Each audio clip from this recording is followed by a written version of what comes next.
Okay, बिस्मिल्लाहिर्रहमानिर्रहीम students, ये exercise हम कर रहे हैं 2C और ये आपके पास न्यू थिंक मैथ 2 है पास, ठीक है जी। तो इसमें जो कॉन्सेप्ट आपके पास आ रहा है, क्वेश्चन नंबर आज हमने डिस्कस करना है जी, क्वेश्चन नंबर 4।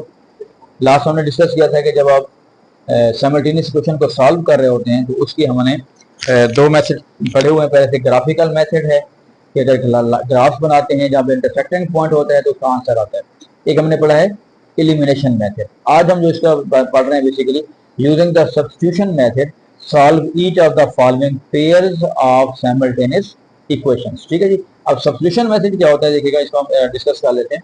ये हमारे पास जो कॉन्सेप्ट आपके पास आ रहा है कि देखें, वहां पे एक इंपॉर्टेंट बात है, जो आपको पेपर में भी और बुक में भी जो क्वेश्चन दिए होते हैं वो आप पर इतना दिए होते हैं वर्टिकल फॉर्म ऊपर नीचे। तो जब भी आप इसको नोट किया करें तो आप उसको प्लीज क्या कर लिया करें, साइड बाय साइड लिखा करें।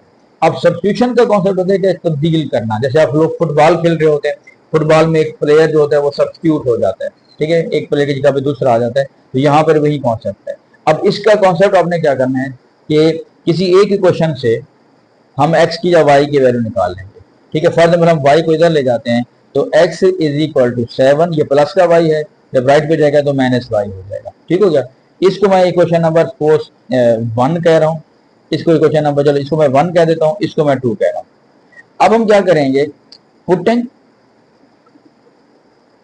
x in। अब इसमें इंपॉर्टेंट बात देखिएगा, जो x की वैल्यू हमने कहां से निकाली है, इस इक्वेशन से निकाली है, तो आप उसको दूसरी इक्वेशन में पुट कर देंगे। तो पुटिंग इन 2 जो इक्वेशन है इसमें आप पुट कर देंगे।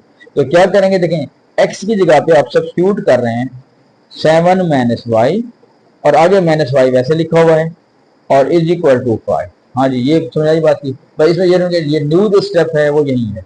अब लाजमी नहीं कि हमेशा हम x की ही वैल्यू निकालें, किसी की भी वैल्यू निकाल सकते हैं। 7 अब इन दोनों को ऐड करेंगे बेटा, minus 2y is equal to 5 आ जाएगा। 7 को जब हम राइट साइड पे ले जाएंगे तो minus 2y is equal to 5 minus 7, और minus 2y is equal to minus 2। जब हम माइनस 2 से डिवाइड करेंगे तो माइनस 2 को माइनस 2 से डिवाइड करेंगे, दैट विल बी प्लस का 1। तो y की वैल्यू हमारे पास क्या आ गया जी, 1 आ गई। लेकिन हमने x की वैल्यू भी निकालनी है, तो पुटिंग y in, तो जो आपने यही क्वेश्चन बनाई थी पहले वाले 1 वाली, उसमें आप पुट कर देंगे तो हमारे लिए वो आसान हो जाता है।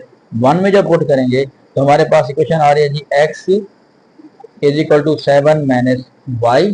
तो देखिएगा हमारे पास x is equal to 7 minus y की वैल्यू क्या आ रही है, 1 आ रही है, तो x इज इक्वल टू 6। तो हमारे पास जो आंसर आ गया है x 6 है, और y की वैल्यू हमारे पास क्या आ रही है जी, 1 आ रही है। तो ये इसका आंसर है। इसको आप चेक भी कर सकते हैं, लास्ट हम चेक कर रहे थे।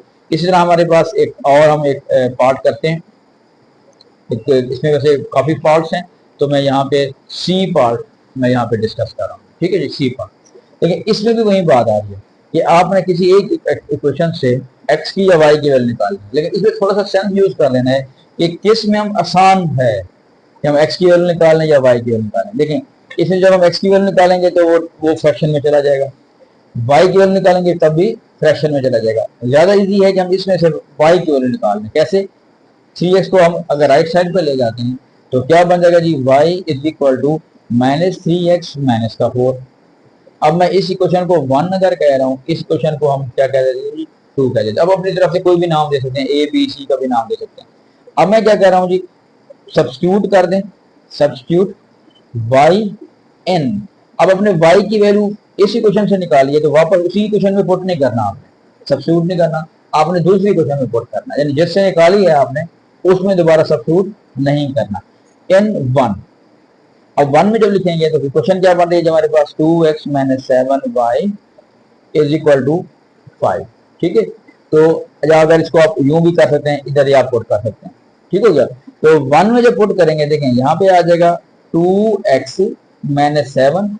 अब इस y की जगह पे हम उसकी जो वैल्यू हमने ये निकाली है वो सब्स्टिट्यूट कर देंगे, तो that will be minus 3x minus 4 is equal to 5।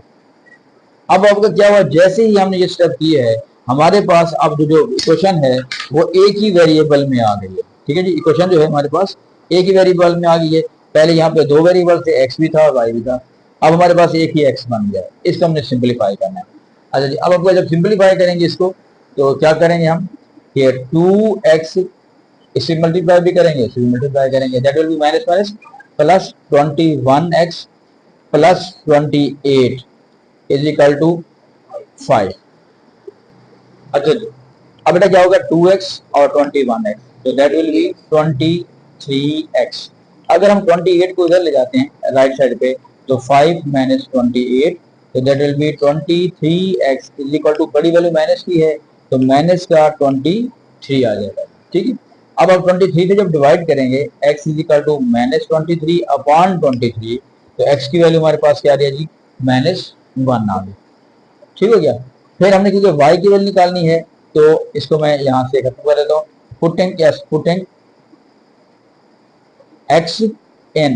अब देखिए जो हमारी ये क्वेश्चन बन चुकी होती है, क्वेश्चन 2, ये हमारे लिए आसान सी बन गई होती है, ऑलरेडी फॉर्म हो गई होती है। ठीक है ना जी, तो हम अगर इसमें इसको पुट कर देते हैं तो क्या बन जाएगा जी आपके पास, इसमें क्वेश्चन नंबर 2 में हम पुट करें तो क्या बनेगा, इसको मैं यहाँ पे लिख लेता हूँ, चले y is equal to -3x minus का 4।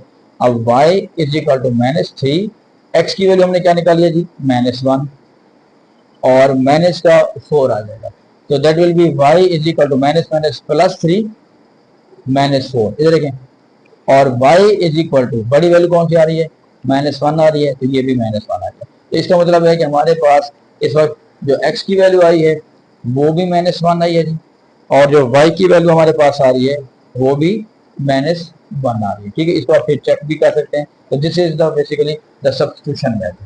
ठीक है।